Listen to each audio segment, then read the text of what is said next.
O tal vez sí sepan, yo no sé, pero igual lo voy a preguntar.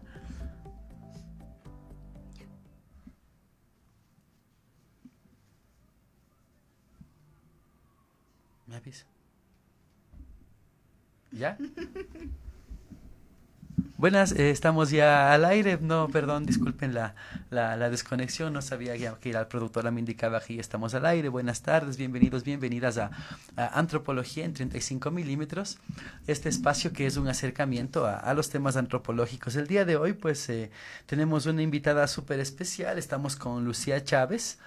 Ella es mediadora de lectura y además es ecóloga. Justamente le estaba preguntando a qué se refiere esto de la ecología, porque más bien dicho de ser ecóloga, porque no lo entiendo muy bien. Entonces, creo que vamos a empezar por ahí la entrevista, pero antes de eso voy a terminar de presentar a mi invitada. Lucía nos ha dicho que le encanta meterse al río y conversar con la gente, sobre todo con la gente que habita el bosque en la Amazonía y que actualmente colabora con el proyecto we.org en la ejecución de talleres relacionados a problemáticas socioambientales en las provincias de Napo y Chimborazo. Lucía nos comenta que hace varios años diseña y fomenta experiencias de exploración en la lectura a través del arte, la narración oral y la naturaleza, y que ha participado en el área educativa en diversos museos y centros culturales de Quito y también en el nexo con otras instituciones educativas en ambientes de educación no formal, por decirlo de alguna manera. También forma parte o formó el laboratorio creativo @sarawarmi.lab, que es un espacio destinado a propiciar espacios de fomento a la lectura y al desarrollo de la creatividad a través del juego, las artes plásticas y otras propuestas culturales. Así es que el día de hoy, en esta tarde, vamos a hacer nexo un poco entre la experiencia en la Amazonía que tiene igual Lucía, con la narración oral y también el desarrollo de la creatividad a través de otras formas, ¿no?, que no tienen que ver tanto con la educación formal. Gracias por acompañarnos, Lucía, bienvenida, buenas tardes, ¿cómo estás? ¿Cómo te encuentras ahora? Muy bien, muchas gracias. Gracias por invitarme. Súper lindo, conversar de dos de las cosas que más me gustan, que es un poco la selva, el bosque y sobre todo la literatura y los libros. Qué bacán, qué genial. Entonces, vamos a tener una buena conversación. Te quería preguntar, o sea, empezar preguntándote, ¿qué es esto de que me comentabas que estudiaste Ecología. Ecología? ¿Dónde estudiaste? Ecología es biología, básicamente, pero tiene un poquito más de componente ambiental. Entonces, si comparamos una ecología y una biología, digamos que hay un poco menos de zoología y un poco más de antropologías, o ecología humana, clases de género, un poquito más enfocado al humano. La ecología es la ciencia del ambiente, entonces un poco estudia las relaciones que hay entre el ambiente y todos los bichitos que están adentro, entre humanos, sapitos, animales, y hay ecología de agua, ecología. Entonces, en general, creo que en ese momento cuando escogí tenía más ganas como de algo más amplio, no tanto de laboratorio, entonces por eso me fui por ese lado. Oh, qué interesante. ¿Y cómo te vinculaste a Flax o cómo llegaste acá? Tomaste un par de materias, ¿no? A Flaxo, colada un poco. Conocí por un amigo en común a Michael Sendowski. Tenemos un amigo en común que es el Mishki Chuyumbo, que El Mishki, sí. Deben conocerlo, es un narrador oral maravilloso, uno de los primeros músicos quichuas que ha tenido el Ecuador, toca el violín, escribe, hace un tiempo se empezó a dedicar a recoger los relatos orales de su tía y de su mamá. Lo recogió en libros que ya están publicados en 4 tomos y bueno, básicamente es un ser maravilloso. Entonces, a través de él le conocí al Michael y él me dejó un poco participar en algunas de sus clases cuando estaba en Quito, porque pasó mucho tiempo igual en la Amazonía. Y así empecé a conocer a otros compañeros o compañeras que tenemos en común ahora. Justamente por este cariño al bosque y por estas clases súper interesantes que han abierto sobre la Amazonía y reflexionar un poco, no sobre solo el ambiente, que fue un poco la educación formal que tuve, pero empezar a profundizar más sobre la gente que habita el bosque, que es creo que lo que se nos escapa muchas veces cuando hablamos de conservación y cuando hablamos del cuidado de la Amazonía. Siempre pensamos que es un espacio vacío, que es un espacio lleno de animales míticos o animales peligrosos o súper exóticos, pero la verdad es que quizá para mí, después de todos estos años un poco, lo más lindo que tiene la Amazonía es su gente. Y sin quitarle valor a nada de lo demás, pero lo que le permite a la Amazonía seguir viviendo es la gente que le habita, y la magia y la fuerza que tiene la gente es lo que a mí más me inspira siempre para volver a la Amazonía. Qué bacán, y aprovechamos el momento pues para mandarle saludos primero a Michael Lucendowski, un gran profesor de acá de Flaxo, y también a Miski, que nos comentaba que, dicho sea de paso, él nos hizo un bautizo, nos puso unos nombres amazónicos cuando ingresamos a la maestría de antropología. Ya va a ser un año de lo que empezamos esta maestría. Quería preguntarte acerca de tu experiencia en la Amazonía, porque noto mucho cariño en tus palabras hacia la gente que habita estos lugares. ¿Cómo llegas, o cómo es tu nexo? ¿O qué sentiste? ¿Cómo fue la primera vez que te acercaste a esta gente de la Amazonía? Es hace un montón de años ya. Creo que en la adolescencia, en la que todos estamos como súper apasionados de cosas, mi pasión siempre había sido el bosque. Y por muchos años justo estaba iniciando el proceso del Yasuní, hace un montón de tiempo, cuando querían concesionar el bloque 31 del ITT. Entonces por mucho tiempo fui voluntaria en procesos de socialización de este problema en la ciudad, y bueno, con alguna gente que bueno, en años después desembocó lo que son los Días Unidos. Pero hace muchos años esa fue como un poco mi pasión. Y siempre he estado yendo y viniendo al bosque, tanto como por gusto propio de explorar, y también por la carrera, con miles de salidas de campo. Y con el tiempo, un tiempo estuve trabajando en Tena. Tena fue una maravilla para explorar un poquito más cerca, la Colonso Chalupas y todas las reservas que están cerca de Tena. Y después, curiosidad propia, siempre sentí como mucho cariño hacia las diferentes etnias y a las diferentes nacionalidades que tiene la Amazonía. Y los guaraníes siempre han sido para mí un recuerdo súper, algo que recuerdo con muchísimo cariño. Entonces, creo que uno de los viajes más hermosos e intensos que he tenido fue el año anterior, cuando tuve la oportunidad de visitar con una familia Río Adentro por Shiripuno. Y realmente creo que ese fue como un momento súper importante para mí, para entender qué tan viva está la Amazonía a partir de la gente. Fuimos 4 días en canoa, sin motor, remando, y realmente, o sea, como parando solamente a desayunar o a merendar, porque no es que almuerzan mucho, no, los hábitos un poco son diferentes, y a dormir y seguir. Y ese fue, creo, uno de los mayores retos que he tenido, como de en verdad disfrutar del bosque como es, sin tanto, porque uno va por 2-3 días, se queda en un lugar confortable, regresa y qué bonita es la Amazonía, pero realmente es más que la experiencia, sino como el compartir, y el confort y el disconfort que puede, no sé si existe, pero el no estar cómodo, el no estar necesariamente confortable, es también una linda experiencia. Y cuando te pican las cosas también, cuando caminas y te pica una avispa, y normalmente aquí haces un gran drama cuando te pica la abeja, y es como, y el compañero de la dice, bueno, es que no estás prestando atención, entonces ponte pilas, porque si te picó la avispa, no estás pilas, puede que luego te pique una culebra, entonces pon atención. Y estas pequeñas cosas como que me han dejado como súper emocionada cada vez que voy, con esas ganas de siempre querer volver. ¿Y cómo te vinculas, o cómo lo vinculas la narración oral? Porque, digamos, yo tengo en mi mente la idea de la narración oral muy desde la difusión de lectura, ¿no? O sea, contar cuentos, trabajar con jóvenes, con chicos, ¿no? Con chicas, adolescentes.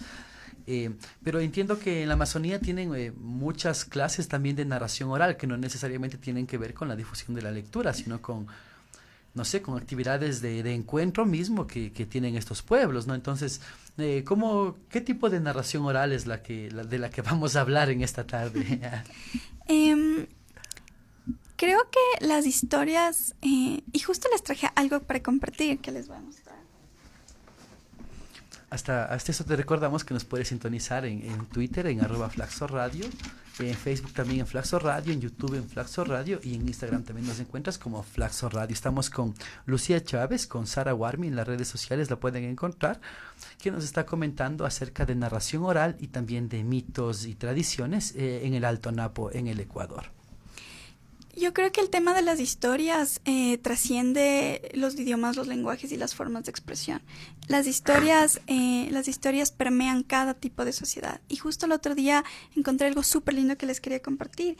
Y es una recopilación de ideas de diferentes autores, pero dice que el mundo no está hecho de átomos, sino de historias. Y las historias son lo que nos permite transformar el pasado en presente. Todos amamos las historias y todas nacemos de ellos. Las historias nos ayudan a definir quiénes somos y es lo único que nos queda cuando nos vamos.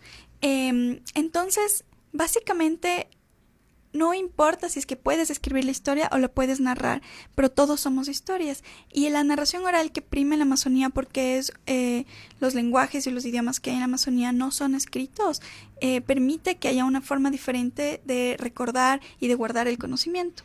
Los quichos del Alto Napo, por ejemplo, tienen una capacidad impresionante de contar historias y de memorizar cosas. Y creo que mucho de sus mitos, de su cosmovisión, de la forma de ver el mundo, parte a partir de cómo pueden compartir estos conocimientos, que es básicamente a través de diferentes ritos. Por ejemplo, la Guayusupina. La Guayusupina es muchos conocerán, es esta, no sé si ceremonia, esta práctica que las familias solían, tal vez ahora también en menor medida, pero solían practicar cada mañana, desde las 3 de la mañana a 4 de la mañana, y en donde la mamá se reunía, cogía las mejores hojas, las secaba al fuego, y una vez que están secas y ahumadas podía cocer y generar este líquido un poco negro, espeso, lleno de cafeína que te va a brindar un montón de energía. Pero no era solamente la practicidad de la taza de guayús en la mañana, sino el espacio en el que puedes congregar a la familia y en donde las generaciones que saben un poquito más pueden compartir con las generaciones más jóvenes y donde se transmiten a través de cuentos. Y estos cuentos no solo transmiten información imaginaria, sino que transmiten códigos, transmiten la ética, transmiten incluso principios estéticos que tienen sobre la vida y su diario vivir. Comparten los sueños y a través de los sueños pueden planificar el resto del día. Entonces, si bien es cierto, la narración a mi vida llegó un poco como la mediación a la lectura, porque soy como muy, muy fan de eso. Cuando visitaba la Amazonía es más bien como una... solo es otra forma de percibir las historias, si me preguntas. Sí, qué interesante y qué bacán.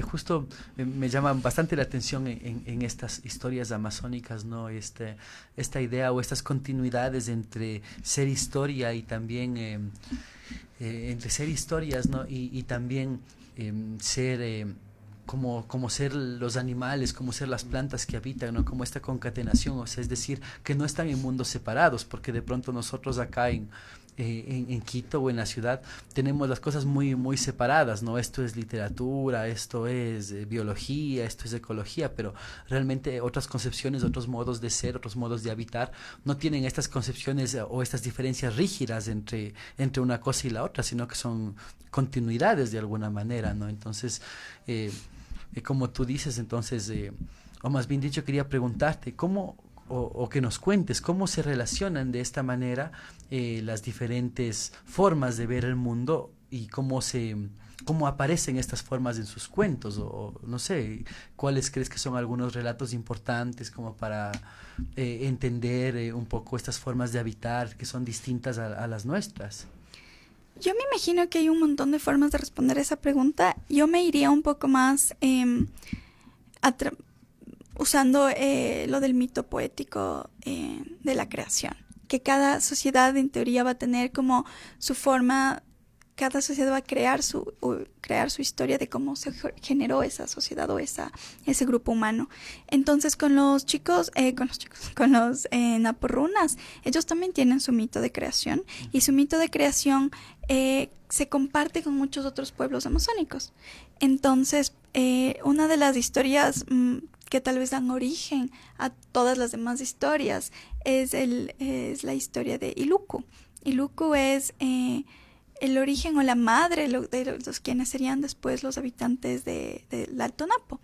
Entonces la historia cuenta que hay una familia, hay miles de versiones sobre esto, pero en lo que todas coinciden es que hay esta familia, hay varios chicos y una chica, y un día la chica cuando duerme siente que alguien llega en la noche a visitarle.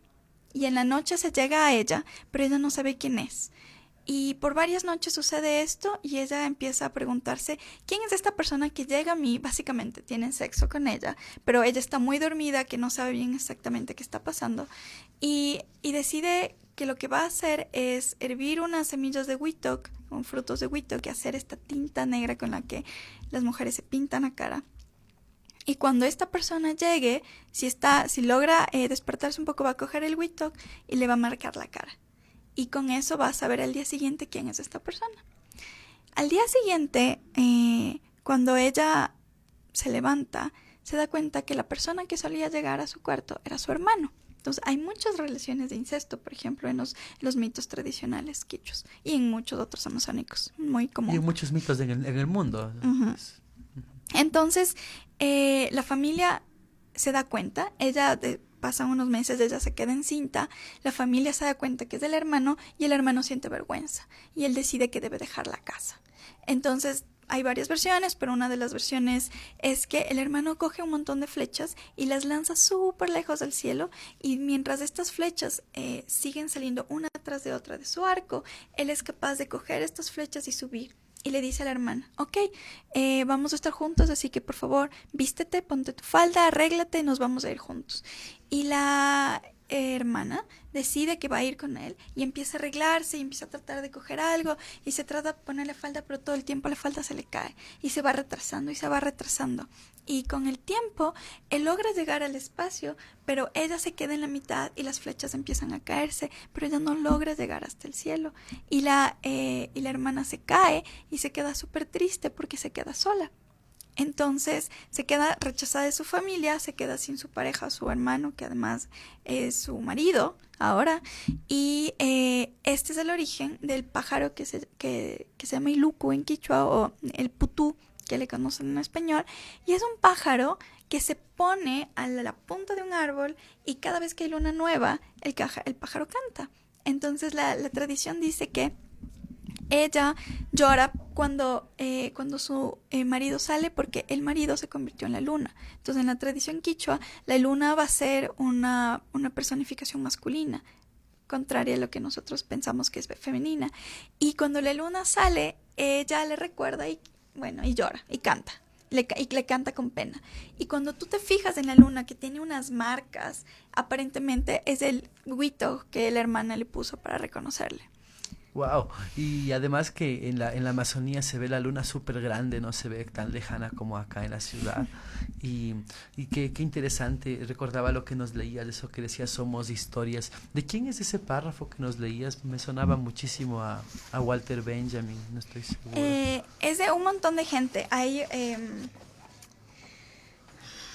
una señora que es ecuatoriana, Patricia Yalico. Ella, de hecho, se presentó recientemente en el Festival de Cine Etnográfico. Ah, sí, el festival. Y ella me recordó mucho esto porque ella nos decía, todos somos súper buenos contadores de historias, todos contamos historias desde que somos súper niños, desde las mentiras que le decimos a la mamá para que nos deje ir a jugar la casa de los amigos, o las demás adolescentes cuando ya queremos los permisos de los papás, hasta cuando ya vamos creciendo y empezamos a querer hacer guiones de cine, que era el tema de esa vez. Pero sí, tengo como un montón de gente que ha hablado de las historias, y bueno, le resumí un poquito aquí, pero no me acuerdo todos los nombres. Qué genial, porque igual no importa quién haya hablado de esto, porque es cierto, la idea de que somos historias es una idea bastante interesante. Tenemos ahora en este momento una canción que queremos compartirla.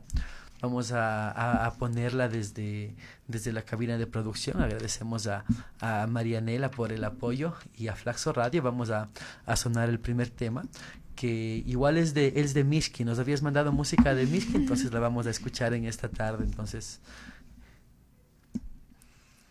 para que suene ahora en este momento. Vamos a escuchar este tema y regresamos para seguir con esta entrevista y los mitos de Alto Napo, porque parece que nos has traído más historias para compartir, así es que ya volvemos.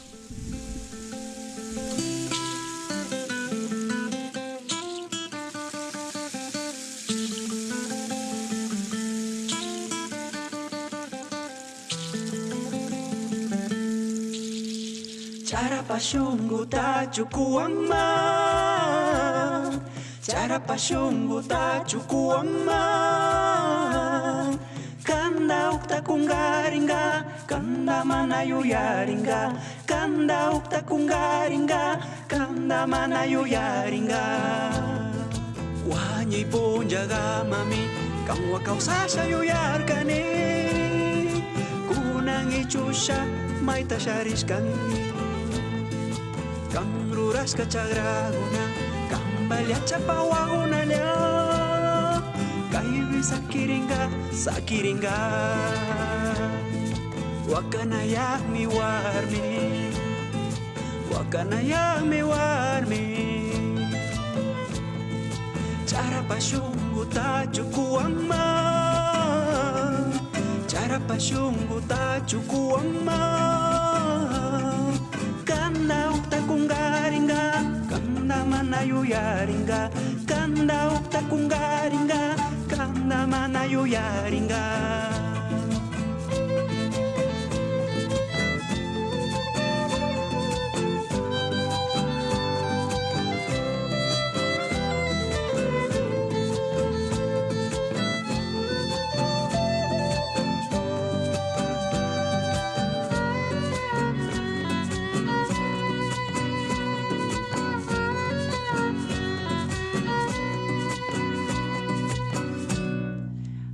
Shamunga minisha, tungu mayambi tiahuni, aswatarurasha chapahuni. Yambi mayari kusha, kanda chapasa tiahuni, mana shamupi wakahuni. Wakana yambi kari, uktalya shamu kari. Charapashungu tachukuama, charapashungu tachukuama, kanda ukta kungaringa, kanda manayu yaringa, kanda ukta kungaringa, kanda manayu yaringa. Wakana yami kari, uktalya shamu kari. Charapashungu tachukuama, charapashungu tachukuama, kanda ukta kungaringa, kanda manayu yaringa, kanda ukta kungaringa, kanda manayu yaringa. Wakana yami warmi, wakana yami warmi, wakana yami warmi. Wakana yami.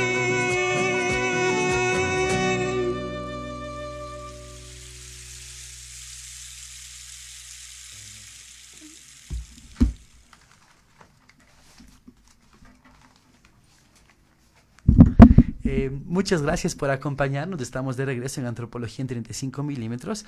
Estábamos escuchando un tema en idioma quichua de los Napo Runas y era el Mishki que estaba tocando el violín en ese hermoso tema y queremos preguntarle a Lucía que nos cuente cómo se llamaba la canción y de qué trataba, de qué iba.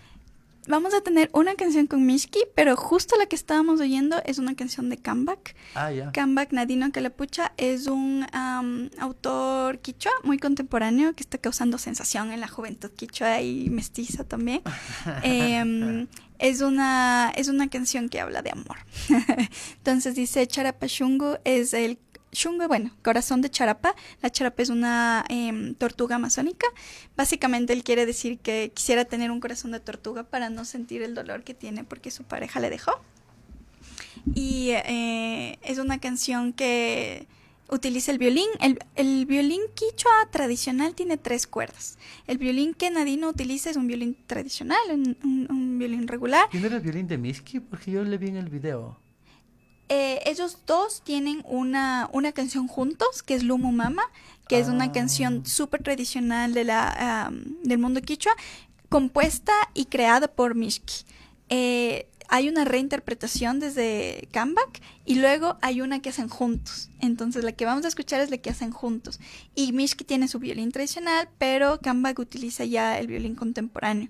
Entonces aquí hay un poco de los saltos generacionales cuando la gente tal vez más contemporánea necesita de alguna forma o quiere de alguna forma música que ya tiene pianos, que ya tiene otros sonidos un poco más contemporáneos, pero es una súper linda mezcla poder contar con los dos en este video que vamos a ver luego, en esta canción que vamos a ver luego del Humo Mama.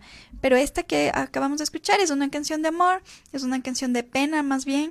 Él quiere tener un corazón frío y duro que le permita soportar los avatares del amor y básicamente le dice que le espera.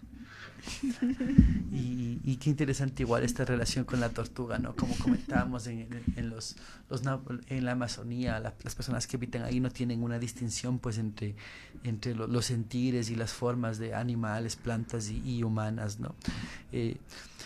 Cuéntanos un poquito más de tu experiencia ahora en la narración de lectura. ¿Dónde has hecho mediación de lectura? Porque dices que en la Amazonía ha sido como más ir a escuchar, ir a aprender, ¿no? Ir a compartir. Y así como en mediación de lectura, ¿dónde la has hecho tú en concreto? En varios lugares. ¿Puedo decir algo antes de responder esa pregunta? Sí, claro, lo que quieras. Sí, justamente como lo que decías, porque es interesante lo de la tortuga.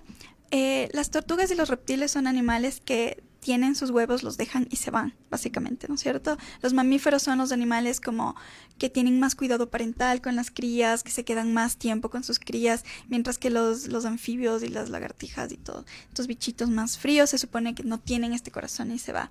Entonces, algo que me parece muy lindo de los mitos de creación y en general de la narración oral que dista un poco de la nuestra es esta forma de percibir el mundo. Uh-huh. Y por eso también es súper importante recordar por qué es tan interesante y tan importante mantener las memorias de los pueblos vivas. Entonces, por ejemplo, bueno, tú debes saber mucho mejor que yo toda esta onda del perspectivismo que nosotros para los occidentales todos somos humanos, ¿no es cierto? Hay diferentes culturas, pero todos somos humanos. Y de ahí hay otras especies, los bichitos, los sapitos, los perritos, pero nosotros somos humanos y las otras especies están allá.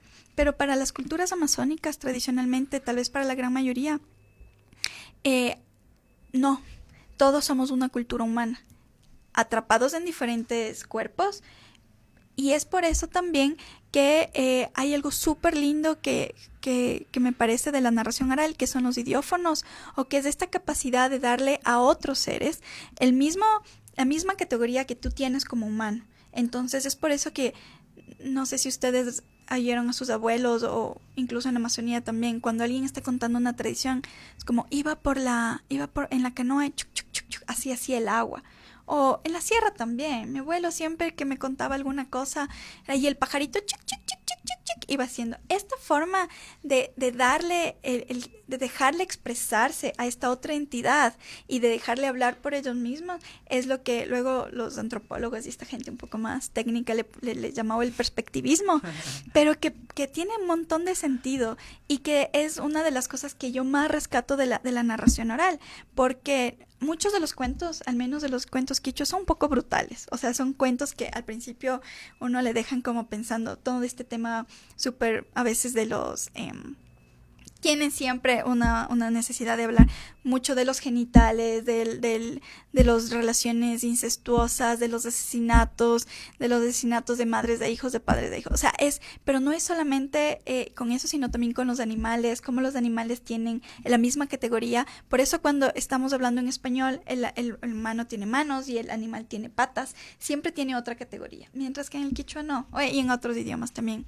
Pero partiendo de eso, lo de la canción también es súper lindo porque él le ve como un igual a la tortuga y asume esta capacidad de ver estas otras formas de enfrentar los dolores y él por eso quiere formar parte de eso. Pero bueno, ya me estoy yendo mucho. No, que me parece full interesante porque, o sea, desde la antropología, claro, le han dicho perspectivismo. No recuerdo si es de Viveiros de Castro, creo, ¿no? Uh-huh. Sí, o es de Escolá. Viveiros de Castro. Viveiros de Castro. El de Escolá es el del giro ontológico. Creo que sí, yo no soy tan técnica en las antropologías. Sí, bueno, tú tomaste la antropología amazónica, entonces, de pronto.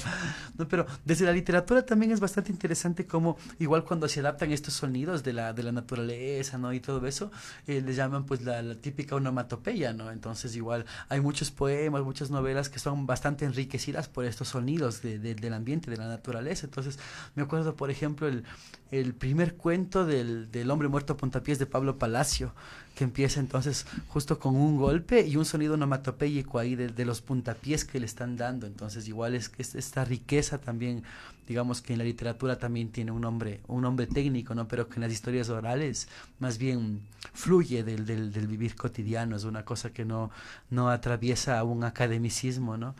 Entonces, ahora sí, cuéntanos, a menos si quieres agregar algo. Entonces, sobre la mediación a la lectura, es algo que fue un poco, no sé si caótico, un poco por azar.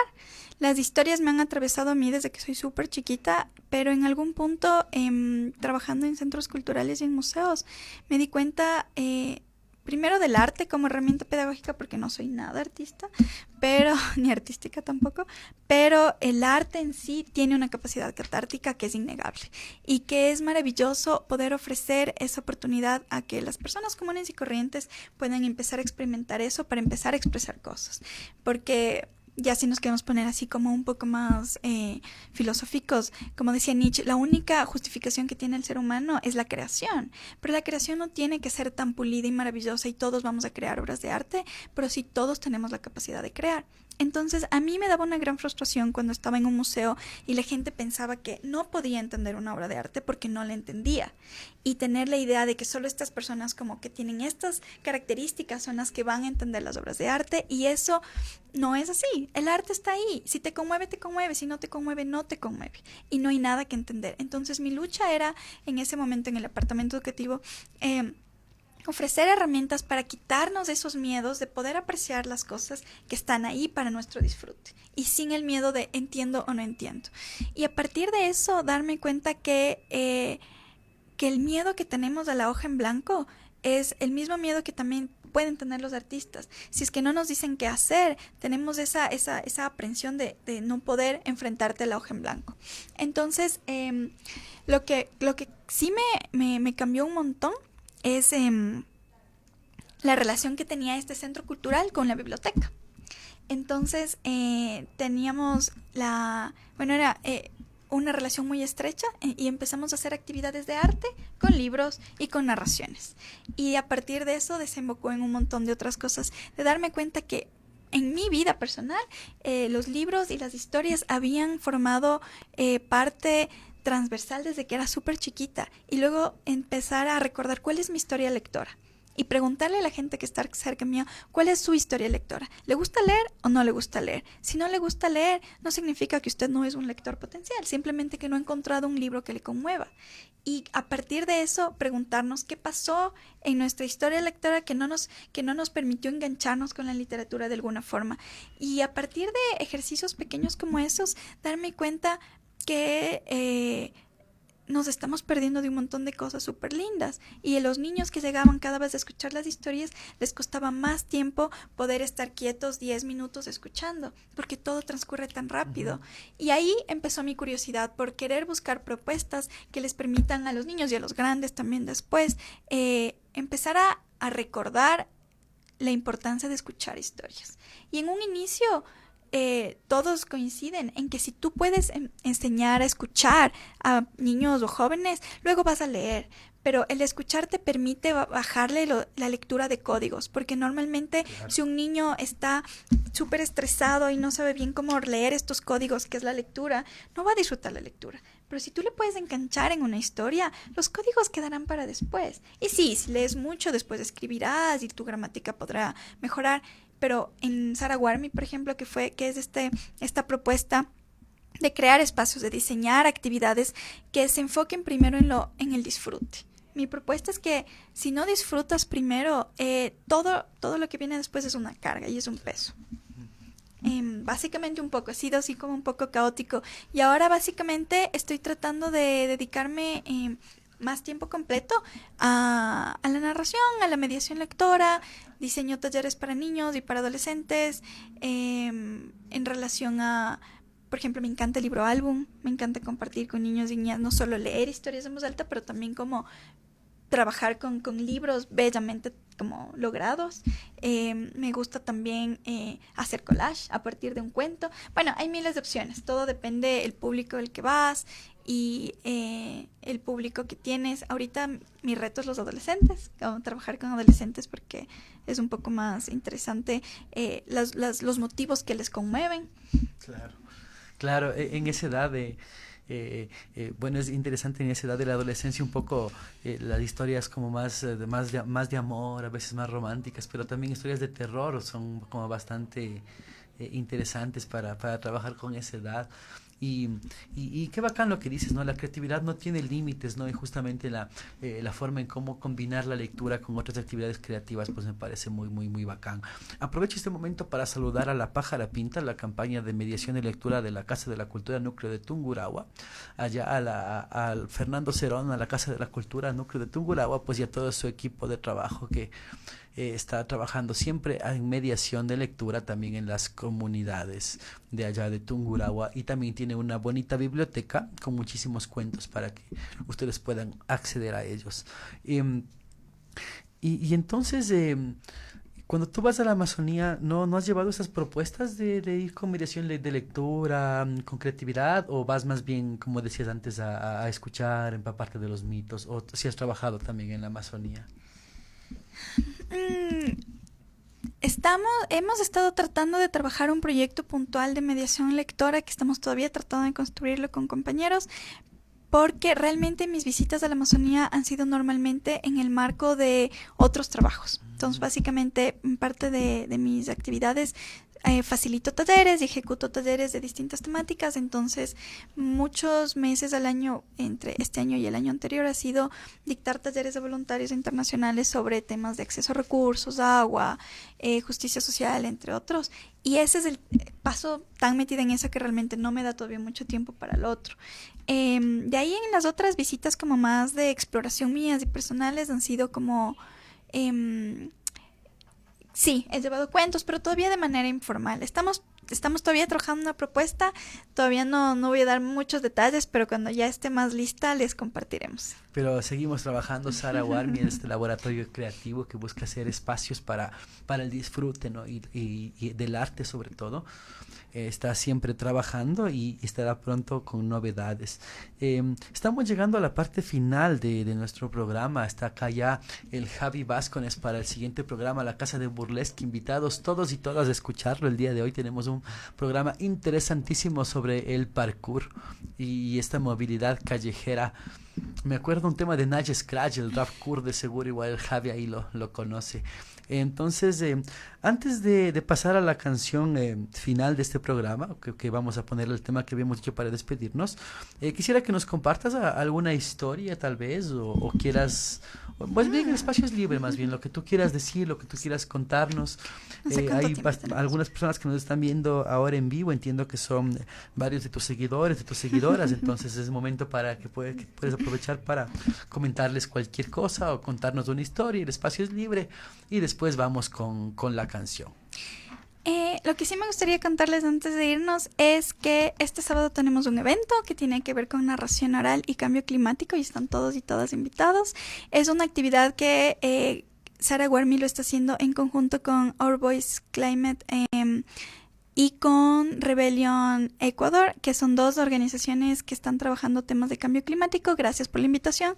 No estamos organizando, somos acompañantes, pero la idea es compartir un taller sobre storytelling, sobre cómo contar historias y cómo lograr que estas historias generen cambios positivos en la sociedad en la que vivimos y que inspiren proyectos de cambio.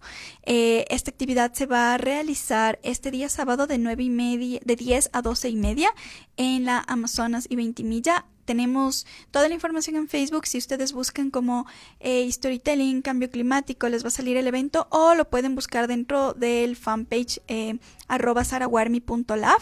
Ahí pueden encontrar la información, o nos pueden escribir también al correo electrónico lucia.chavezwe@gmail.com. Va a estar súper lindo. Tenemos solamente 30 cupos. Sí, 30 cupos, entonces no tiene ningún costo, pero sí necesitamos que puedan llenar un formulario de inscripción que está en el evento también. Va a estar súper lindo, creo que es una linda forma de darnos cuenta que el cambio climático nos afecta a todas, a todos, y que es algo que nos afecta en la cotidianidad. A veces lo vemos como súper lejano en estadísticas, pero es algo que nos está afectando día a día, desde las personas en el campo con el cambio de los tiempos, de los climas, de las siembras, hasta aquí también en la ciudad. Y la idea de esta propuesta, que es una propuesta, este es un evento hermano que se va a estar dando en varias otras ciudades a nivel del mundo. Y la idea es justamente empoderarnos como ciudadanos y aprender a contar nuestras historias de una manera como un poco más potente. Entonces les esperamos, eso es la una.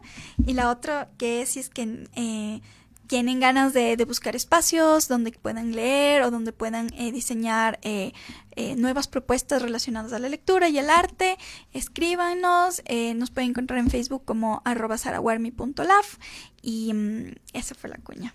Y no sé si es que tenemos tiempo, si no, queda el cuento para la próxima. Vamos a hacer un cuento cortito, si tienes un cuento cortito, porque el tiempo aquí en radio siempre es un poco... Súper corto. Sí, es súper corto, el tiempo se nos va volando. Ya, entonces les voy a contar un cuento súper chiquito, súper rápido, que no es de los naporrunas, que es de los guaraníes, y es hablando esto de cómo es importante el respeto a los padres, supuestamente. Bueno, no supuestamente, es importante.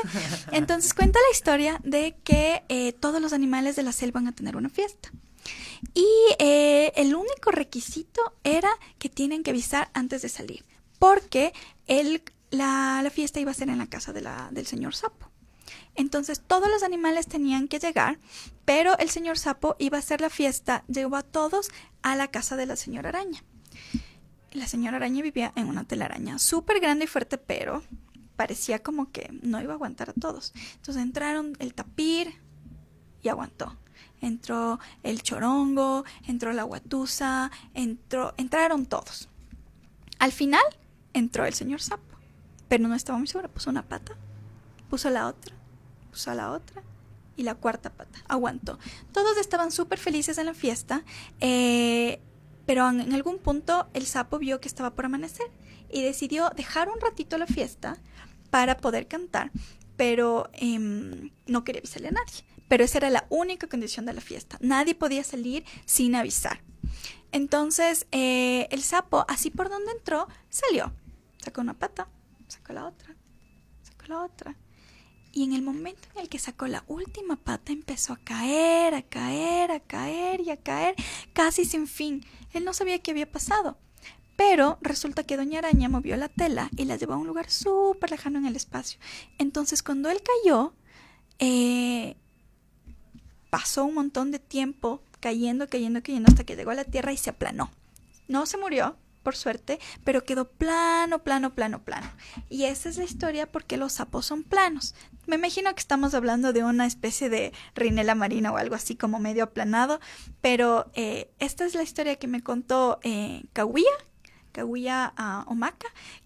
Un día que nos bajábamos de la canoa y estábamos hablando justamente de esto del respeto de las familias, de los padres, porque ellos siempre tienen esta maravillosa sensación de que cada vez que te quieren contar o darte un consejo, te cuentan un cuento. Entonces esto fue un poco para hablar sobre el respeto, sobre los padres y sobre si alguien te dice algo, hay que aprender a oír. No sé si muy pertinente. Fue algo muy rápido, pero él lo contó mucho mejor, pero tradición oral va cambiando de contador a contador. Muchísimas gracias. Estuvimos con Lucía Chávez en esta tarde. Visítala en Sara Warmi en todas sus redes sociales y nos vemos la próxima semana. Estuvo con ustedes Fernando Endara. Nos quedamos con la canción.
Lomo guarimita kuhumi, indi malia kushami Indi manyari kushami Chagraguara pichahumi Chagraguara pichahumi